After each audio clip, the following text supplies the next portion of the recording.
اللہ سبحانہ و تعالیٰ کا بے حد خاص فضل ہے جس نے ہمیں دوبارہ اس نورانی بابرکت اور دلوں کو بیدار کرنے والی مجلس میں جمع فرمایا ہے۔ یہ مجلس صرف سننے اور پڑھنے کا نام نہیں، یہ اپنے دل اور عمل کو بدلنے کا نام ہے۔ یہاں مقصد لفظوں کو سننا یا جمع کرنا نہیں ہے، بلکہ کردار کو روشن کرنا ہے۔ علم اس وقت روشنی بنتا ہے جب وہ زندگی کے چلن میں اتر جائے، زندگی کے کردار میں اترے، اور عبادت اس وقت مقبول بنتی ہے جب بندہ ہر حال میں اپنے رب کا دروازہ تھامے رکھے، چاہے وہ پانی ہو یا نہ ہو، آسانی ہو یا تنگی ہو۔ رب کا راستہ کبھی بند نہیں ہوتا، اس لیے شریعت نے ہمیں پاکیزگی میں محبت، سہولت اور حکمت کا سبق دیا ہے۔ تو یہ بھی بتایا کہ بندہ مومن اگر پانی سے محروم بھی ہو جائے تو زمین بھی اس کے لیے پاکیزہ پاکیزگی کا دروازہ بن جاتی ہے۔ تو یہ دین سختی نہیں ہے، رحمت کا سفر ہے۔ یہ راستہ جبر نہیں ہے، قربت کا دروازہ ہے۔ اور مومن وہ ہے جو مشکل میں عبادت نہیں چھوڑتا، بلکہ رب کی دی ہوئی سہولت سے اپنی بندگی کو زندہ رکھتا ہے۔ تو آؤ دل کی یکسوئی اور نیت کی پاکیزگی کے ساتھ اس نورانی مجلس کو آگے بڑھائیں تاکہ ہمارا علم ہمارے عمل کا چراغ بنے اور ہماری عبادت ہماری زندگی کی خوشبو۔ تو بڑھتے ہیں اپنے لیسن کی جانب۔ تو آج ہمارا باب ہے، باب نمبر 7، جس میں تیمم کے حوالے سے جو ہیں وہ احادیث وغیرہ آ رہی ہیں۔ تو حدیث نمبر ہے شرح عمدۃ الاحکام کی حدیث نمبر 36، ان عمران بن حسین رضی اللہ عنہ ان رسول اللہ صلی اللہ علیہ وسلم رعا رجلا معتزلا لم يصلي في القوم فقال یا فلان ما منعك ان تصلي في القوم فقال یا رسول اللہ صلی اللہ علیہ وسلم اصابتنی جنابۃ ولا ماء فقال علیک بالصعید فانہ یکفیک۔ رواہ البخاری۔ حضرت عمران بن حسین رضی اللہ تعالیٰ عنہ سے روایت ہے کہ رسول اللہ صلی اللہ علیہ وسلم نے ایک شخص کو الگ تھلگ بیٹھے دیکھا، اس نے قوم کے ساتھ نماز نہیں پڑھی تھی، تو آپ نے فرمایا بھئی اے فلاں، تجھے کس چیز نے روکا ہے کہ قوم کے ساتھ تو نماز پڑھے، یعنی کس چیز نے تجھے منع کیا کہ تو نماز ان کے ساتھ پڑھے؟ اس نے کہا یا رسول اللہ صلی اللہ علیہ وسلم، مجھے میں جنبی ہو گیا تھا، جنابت لاحق ہو گئی تھی اور پانی میسر نہیں تھا، تو آپ نے ارشاد فرمایا مٹی کو لازم پکڑو، یہ تیرے لیے کافی ہے۔ تو اس حدیث کا مفہوم یہ نکل رہا ہے کہ نبی علیہ الصلوۃ والسلام نے ایک روز صبح کی نماز پڑھائی تو آپ نے دیکھا ایک شخص نے جماعت کے ساتھ نماز ادا نہیں کی تھی، تو وہ صحابی ان کا نام تھا خلاد بن رافع رضی اللہ تعالیٰ عنہ، جس سے بدری ہونے کا شرف بھی حاصل ہے، یعنی وہ جنگ بدر میں بھی جو ہیں وہ شرکت کرتے ہیں، اور بدر کے اندر جن لوگوں نے جن صحابہ نے شرکت کی ان کی بڑی فضیلت ہے۔ اللہ سبحانہ و تعالیٰ نے آسمان سے جھانک کے کہا تھا بھئی جو بھی آپ عمل کرو میں نے تمہارے گناہوں کو جو ہے وہ معاف کر دیا ہے، یعنی اتنی فضیلت ہے۔ جو شخص جو صحابہ کرام جو ہیں وہ جنگ بدر میں جو ہے وہ غزوہ بدر میں شرکت کرتے ہیں، ان کی بڑی فضیلت ہے۔ تو یہ ان کا بھی شمار جو ہے یعنی ان صحابہ میں ہوتا ہے جنہوں نے جنگ بدر میں شرکت کی تھی۔ تو آپ صلی اللہ علیہ وسلم نے جو ہے وہ اس سے دریافت کیا کہ آپ نے نماز جو ہے وہ جماعت کے ساتھ کیوں نہیں ادا کی، جماعت کے ساتھ شریک کیوں نہیں ہوئے آپ؟ تو انہوں نے عرض کیا کہ میں ناپاک تھا، یعنی مجھ پر جو ہے وہ غسل واجب تھا اور مجھے غسل کرنے کے لیے پانی بھی میسر نہیں تھا، تو آپ نے فرمایا بھی تیمم کر لیتے، یہ تیرے لیے کافی ہوتا۔ تو اس حدیث کا یہ حکم اور یہ کہ اس کے اندر سے چیزیں مواخذ ہو رہی ہیں کہ ازالہ جنابت میں تیمم غسل کے قائم مقام ہوتا ہے۔ اگر انسان پر غسل واجب ہو، پانی میسر نہ ہو، تو انسان تیمم کر لے تو وہ اس کے غسل کے قائم مقام ہوگا، ایک چیز۔ اور دوسری چیز یہ بھی نکل رہی ہے کہ تیمم اس صورت میں ہوگا جب پانی میسر نہ ہو یا پانی کے استعمال سے نقصان کا اندیشہ ہو، یعنی یا تو پانی موجود ہی نہیں ہے، یعنی انسان پر غسل واجب ہے تو غسل کرنے کے لیے جو ہے وہ پانی میسر نہیں ہے۔ ہاں بعض اوقات بعض ایسی صورتیں ہوتی ہیں پانی تو موجود ہوتا ہے لیکن پانی کے ساتھ غسل کرنے سے انسان بیمار مریض ہے یا اس کے جسم میں کچھ زخم وغیرہ ہیں، تو ڈاکٹر حضرات میڈیکل ایشو بنتا ہے بھائی، وہ کہتے ہیں بھائی آپ نے اس زخم کو پانی نہیں لگنے دینا، پانی سے بچانا ہے، تو اس حالت میں انسان پر جو ہے وہ غسل واجب ہو جاتا ہے، تب بھی وہ جو ہے وہ تیمم کر سکتا ہے، وہ غسل کے قائم مقام ہے۔ ادروائز اگر کوئی صحیح انسان ہے، صحت مند ہے، تندرست ہے، تو اس پر جو ہے وہ کوئی شرعی عذر نہیں ہے، تو پھر جو ہے پانی کے ہوتے ہوئے اس پر تیمم جو ہے وہ کافی نہیں ہوگا۔ اگر وہ مریض ہے زخم ہے جسم میں یا کوئی اس طرح کا ایشو بنتا ہے، پھر اگر میڈیکلی طور پہ جو ہے وہ ڈاکٹر حضرات اسے کہتے ہیں پھر جو ہے وہ غسل نہ کرے، وہ تیمم کر لے، اسی کے قائم مقام ہوگا۔ اور اسی طرح ایک چیز یہ بھی نکل رہی ہے کہ علمی مسائل میں اجتہاد کا باب ہر وقت جو ہے وہ کھلا رہتا ہے، جیسا کہ نبی علیہ الصلوۃ والسلام کی موجودگی میں حضرت خلاد بن رافع بدری صحابی نے اجتہاد کرتے ہوئے تیمم کو غسل جنابت کے قائم مقام تصور نہ کیا، یعنی تو لیکن نبی علیہ الصلوۃ والسلام کے بتانے پر اس مسئلے کی حقیقت کا علم ہو گیا۔ انہوں نے کہا بھئی تیمم کیسے جو ہے وہ غسل جنابت کو جو ہے وہ پہنچ جائے گا، کیسے وہ اس کا جو ہے وہ ازالہ کر دے گا؟ تو جب نبی علیہ الصلوۃ والسلام نے ان کو مسئلے کی بات یعنی واضح بات بتا دی تو ان کو پتہ چل گیا، تو آپ علیہ الصلوۃ والسلام نے جو ہے وہ انہیں جب بتایا تو انہوں نے پھر عمل کر لیا۔ تو یہ چیزیں جو ہوتی ہیں وہ دین کے اندر سیکھنے سے ملتی ہیں، جب انہوں نے نبی علیہ الصلوۃ والسلام سے اس بات کا علم مل گیا پھر انہوں نے عمل کرنا بھی یعنی باقی لوگوں کے لیے بھی آسانی ہو گئی۔ تو اسی طرح اس سے آگے والی حدیث ہے، حدیث نمبر 37، حضرت عمار بن یاسر سے روایت ہے، قال بعثنی رسول اللہ صلی اللہ علیہ وسلم فی حاجت فاجنبت فلم اجد الماء فتمرغت فی الصعید کما تمرغ الدابۃ ثم آتیت النبی صلی اللہ علیہ وسلم فذکرت ذلک له فقال انما كان يكفيك ان تقوم بيديك هكذا ثم ضرب بيديه الارض ضربة واحدة ثم مسح الشمال على اليمين وظاهر كفيه ووجهه، متفق علیہ۔ حضرت عمار بن یاسر رضی اللہ تعالیٰ عنہ سے روایت ہے کہ مجھے رسول اللہ صلی اللہ علیہ وسلم نے کسی کام کے لیے بھیجا تو میں یعنی مجھ پر غسل واجب ہو گیا، تو میں نے پانی نہ پایا، یعنی غسل مجھ پر واجب ہو جاتا ہے لیکن میرے پاس غسل کرنے کے لیے پانی موجود نہیں ہے، تو میں نے کیا کیا، میں مٹی میں جو ہے وہ لوٹ پوٹ ہوا، یعنی مٹی کے اندر جیسے وہ کہتے ہیں نا لوٹ پوٹ ہوتا ہے، وہ مٹی کے ساتھ جو ہے اس پر لیٹ کے ادھر ادھر کو جو ہے وہ یعنی اپنا جسم جو ہے وہ ایسے جیسے چوپایا کرتے ہیں ویسے میں نے کیا۔ تو نبی علیہ الصلوۃ والسلام کے جب پاس میں نے آیا تو آپ کی خدمت میں نے عرض کی کہ یا رسول اللہ اس طرح میرے ساتھ معاملہ پیش آیا ہے، مجھ پر جو ہے وہ غسل واجب ہو گیا تھا لیکن میرے پاس جو ہے وہ پانی کرنے کے لیے جو ہے وہ میسر نہیں تھا، تو اس وجہ سے میں نے جو ہے وہ زمین پر لوٹ پوٹ ہوا ہوں۔ تو آپ علیہ الصلوۃ والسلام نے فرمایا تیرے لیے اتنا ہی کافی تھا، تو لوٹ پوٹ ہونے کی جو ہے وہ ضرورت میں یعنی نہیں تھی، تیرے لیے صرف اتنا ہی کافی تھا، تم اپنے ہاتھوں سے یوں کرتے، یعنی پھر آپ نے اپنے دونوں ہاتھ زمین پر ایک مرتبہ مارے، دونوں ہاتھ زمین پر ایک مرتبہ مارے، پھر جو ہے بائیں ہاتھ کو دائیں پر ملا اور اپنی ہتھیلیوں کے بیرونی جانب اور چہرے پر ملا، یعنی ایک مرتبہ دونوں ہاتھوں کو جو ہے زمین پر مارا تو پھر بائیں ہاتھ کے ساتھ دائیں ہاتھ پر جو ہے وہ ملا، یعنی اپنی ہتھیلیوں کی بیرونی جانب ملا، پھر اس کو جو ہے وہ اپنے چہرے پر ملا۔ تو آپ نے فرمایا اگر تو یہی ایسے کر لیتا تو یہ تیرے لیے کافی تھا۔ تو یہ اس چیز کا، اور اس حدیث کا اگر مفہوم کے لحاظ سے دیکھا جائے تو نبی علیہ الصلوۃ والسلام نا اپنے ایک سفر میں حضرت عمار بن یاسر جو نبی علیہ الصلوۃ والسلام کے صحابی تھے ان کو اپنے کسی کام کے لیے بھیجتے ہیں تو وہ راستے میں ان پر غسل واجب ہو جاتا ہے، پانی نہیں ملتا، یعنی اس صورت میں اگر پانی میسر نہ ہو تو تیمم کی یعنی وہ گنجائش بنتی ہے، تیمم کر لے، تو وہ کس طرح کیا جا سکتا تھا، یعنی تیمم کیسے کرنا تھا، انہیں اس بات کا علم نہیں تھا، تو وہ یہ سمجھتے تھے کہ تیمم جو ہے وہ حد سے اصغر کی صورت میں ہوتا ہے، یعنی حد سے اصغر ایسے کہتے ہیں جیسے یعنی پیشاب پخانے کی صورت میں حد سے اصغر اس چیز کو کہتی ہیں، تو حد سے اکبر وہ ہوتا ہے جب انسان پر غسل واجب ہو جاتا ہے، اس کو کہتے ہیں حد سے اکبر۔ تو انہوں نے قیاس کرتے ہوئے نا زمین پر لوٹ پوٹ ہونا شروع کر دیا جس طرح کوئی جانور زمین پر لوٹ پوٹ ہوتا ہے۔ تو جب حضرت عمار بن یاسر رضی اللہ تعالیٰ نے نبی علیہ الصلوۃ والسلام کو اس صورتحال سے آگاہ کیا تو آپ نے مسئلے کی وضاحت کرتے ہوئے انہیں ارشاد فرمایا کہ غسل واجب ہونے کی صورت میں بھی تیمم اس طرح کیا جائے جس طرح نماز کے لیے کیا جاتا ہے، یعنی جیسے ایسے نہیں کرنا کہ انسان جو ہے اگر اس پر غسل واجب ہو گیا ہے تو وہ جو ہے زمین پر لوٹ پوٹ ہونا شروع کر دے، نہیں ایسا نہیں کرنا، جیسے نماز کے لیے تیمم کیا جاتا ہے نا، جیسے پچھلی حدیث میں بیان ہوا ہے اگر غسل واجب ہو جائے پانی میسر نہ ہو تو ایسے ہی آپ نے یعنی جیسے وضو کے لیے تیمم کرتے ہیں ایسے ہی کریں گے تو آپ پر غسل کا بھی جو ہے غسل کا بھی یہی طریقہ ہے۔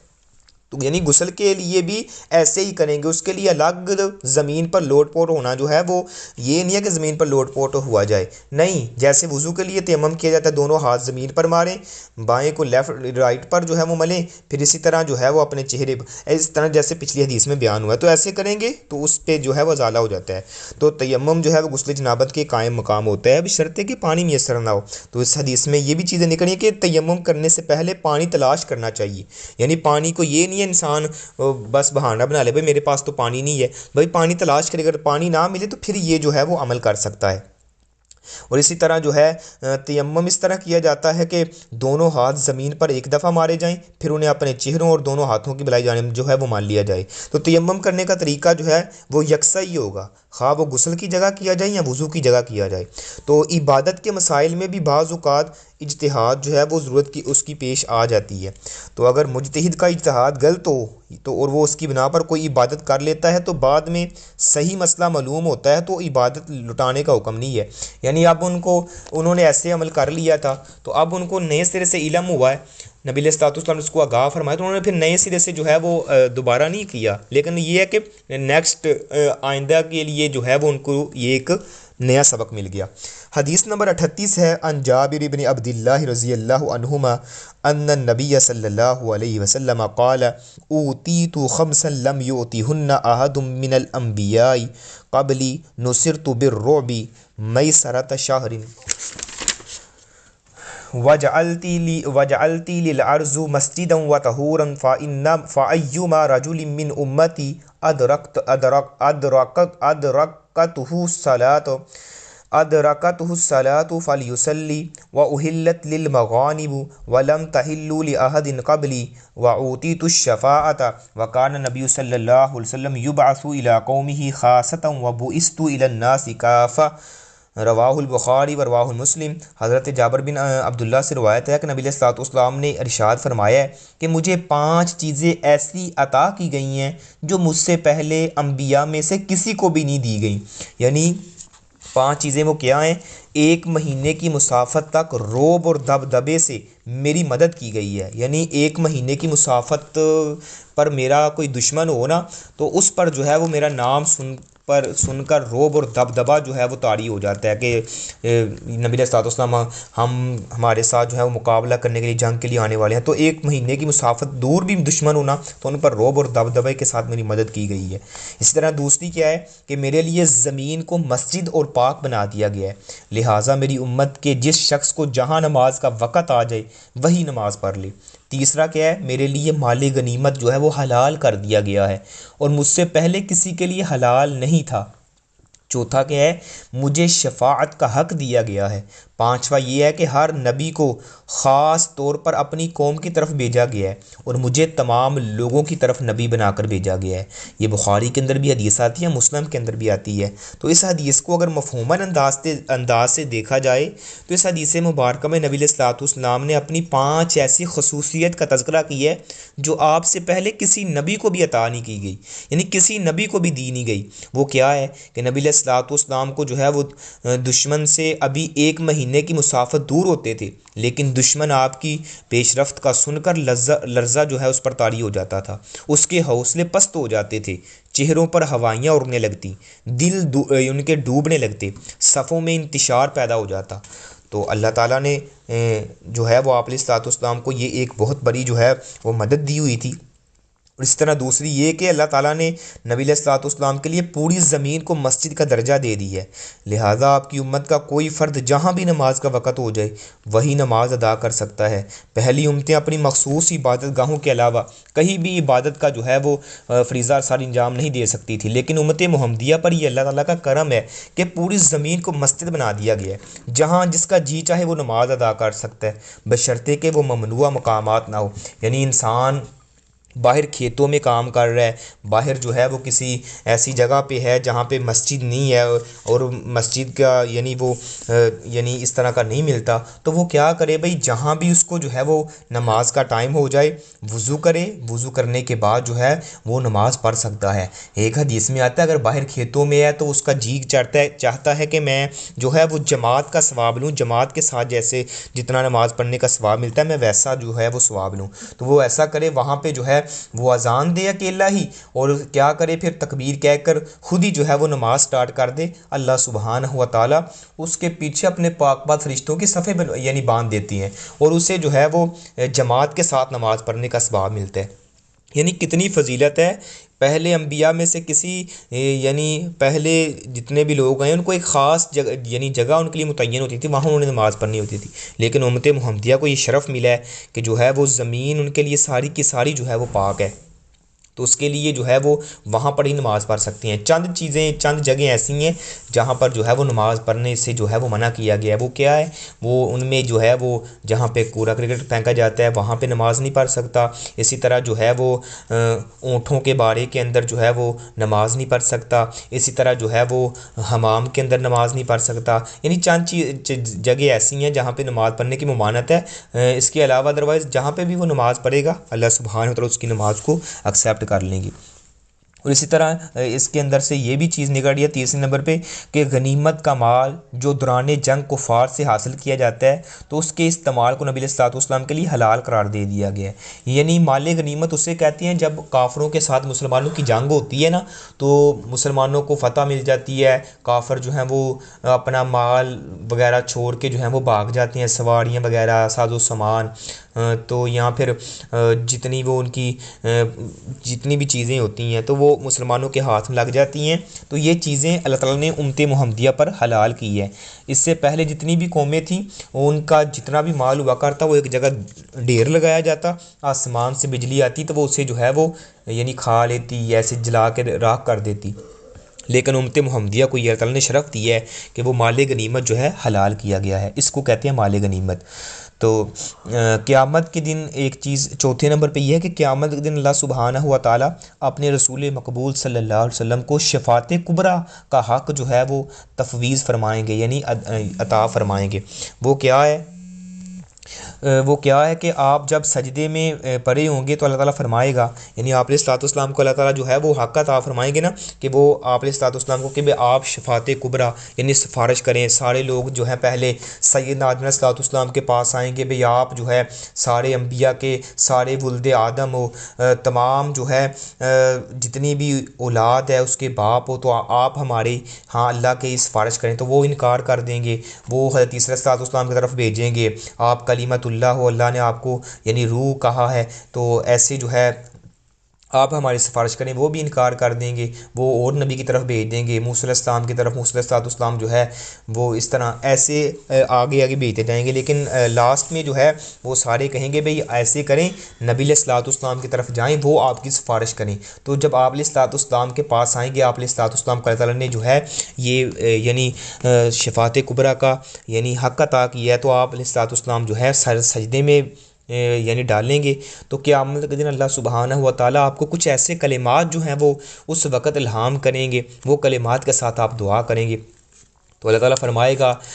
ارفع راسک یا محمد، اے محمد سلم اپنا سر اٹھائیے، سل توتک، آپ سوال کریں، جو آپ جو ہے وہ یعنی کہیں گے میں آپ کی دعا کو قبول کروں گا۔ تو اللہ تعالیٰ کے پاک پیغمبر جناب محمد رسول اللہ صلی اللہ علیہ وسلم کو یہ شرف ملا ہے کہ وہ جو ہے آپ کی سفارش کی وجہ سے اللہ سبحانہ و تعالیٰ جو ہے وہ جتنے بھی کلمہ گو ہیں ان کو جو ہے وہ جہنم سے نکال دے گا، سوائے اس شخص کے جس نے اللہ کی ذات کے ساتھ یعنی شرک کی ہے، تو شرک نہ کرنے والا نبی علیہ الصلوۃ والسلام کی شفاعت کا حقدار بنے گا۔ تو یہی وہ مقام محمود ہوگا جس پر تمام امتیں جو ہیں وہ رشک کریں گی۔ تو پہلے انبیاء اپنی اپنی قوم کی طرف مبعوث کیے گئے، لیکن نبی علیہ الصلوۃ والسلام کو اللہ تعالیٰ نے جو ہے وہ تمام جہانوں کے لیے یعنی مبعوث کیا ہے اور تمام جہانوں کے لیے رحمت بنا کے بھیجا ہے، وَمَا أَرْسَلْنَاكَ إِلَّا رَحْمَةً لِّلْعَالَمِينَ۔ اور اسی طرح اس حدیث کے اندر یہ بھی احکام نکل ہے کہ نبی علیہ الصلوۃ والسلام تمام انبیاء میں افضل ہیں اور آپ کی امت تمام امتوں سے افضل ہے، تو شکر ادا کرتے ہوئے اللہ تعالیٰ کی نعمتوں کا تذکرہ کرنا بھی عبادت ہے۔ اس طرح روئے زمین پر ممنوع مقامات کے علاوہ ہر جگہ نماز ادا کی جا سکتی ہے، صاف ستھری زمین پر تیمم کرنا بھی جائز ہے، تو یعنی یہ چیزیں، تو یہ باب تھا باب نمبر 7 جس کے اندر تیمم کے حوالے سے یہ یعنی 3 احادیث تھی جو آج ہم نے پڑھی ہیں۔ تو اس کا اگر خلاصہ دیکھا جائے ان تینوں حدیث کا، تو اس میں ہمیں یہ لیسن اور یہ سبق مل رہا ہے کہ اللہ رب العزت نے اپنے دین کو سختی یعنی سخت نہیں بنایا، بلکہ آسانی، سہولت اور رحمت کا دروازہ ہر حال میں کھلا رکھا ہے۔ کبھی پانی نہ بھی ملے، کبھی بیماری ہو، کبھی سفر میں تنگی آ جائے، تب بھی عبادت جو ہے وہ رکنی نہیں چاہیے۔ بندہ اپنے رب کے دربار سے جڑا رہتا ہے۔ جو تیمم ہے وہ ہمیں یہ سبق دیتا ہے کہ اصل پاکیزگی زمین کی مٹی سے نہیں ہے بلکہ دل کی یقین سے پیدا ہوتی ہے۔ تو انسان مٹی پر ہاتھ رکھے اور رب کی طرف، یعنی وہ جیسے اللہ تعالیٰ نے نبی علیہ الصلوۃ والسلام نے ہمیں طریقہ بتایا تیمم کا، ویسے جو ہے وہ تیمم کرے، تو وہ ایک ایسی بندگی کا ذائقہ چکھتا ہے جس میں عاجزی بھی ہے اور قربت بھی ہے۔ تو حضرت عمار کے واقعے سے ہمیں پتہ چلتا ہے کہ اجتہاد کی غلطی پر بھی نبی علیہ الصلوۃ والسلام نے محبت سے ان کی اصلاح فرمائی ہے، اور امت کو یہ اصول دیا ہے کہ اللہ اپنے بندے سے مشکل نہیں چاہتا بلکہ ہر حال میں بندگی کی توفیق چاہتا ہے۔ اور حضرت جابر کی حدیث سے یہ حقیقت سامنے آتی ہے کہ امت کی اللہ کی خاص رحمت والی امت ہے، پاکیزگی بھی آسان ہے، نماز بھی سہل ہے، آسان ہے، اور عبادت بھی یعنی قریب ہے۔ تو شریعت کا مقصد انسان کو ٹھکانا نہیں ہے، یعنی انسان کو یعنی مصیبت اور پریشانی میں ڈالنے بلکہ تھکانا نہیں ہے، بلکہ کیا ہے، اپنے رب کے قریب لانا ہے۔ تو دین کا راستہ تنگ نہیں ہے، تنگ دل ہوتے ہیں، ورنہ رب کی رحمت تو اللہ تعالیٰ نے جو ہے وہ مٹی کو بھی اگر مٹی پر بھی کرے تو اس کو بھی جو ہے پاکیزہ بنا دیتی ہے۔ تو مومن پانی نہ پائے تو مٹی سے وضو کرتا ہے مگر بندگی کا چراغ کبھی بجھنے نہیں دیتا، یعنی تیمم مٹی سے کرتا ہے۔ تو یہی قربت الہی کا اصل علامت ہے۔ تو اللہ سبحانہ و تعالیٰ سے دعا ہے جو کچھ آج ہم نے سنا ہے، جو سیکھا ہے، اللہ سبحانہ و تعالیٰ ہمیں عمل کرنے کی توفیق عطا فرمائے۔ ھذا من عندی واللہ اعلم بالصواب۔ اگر کسی سسٹر کا کوئی سوال ہے تو وہ بھی پوچھ سکتے ہیں۔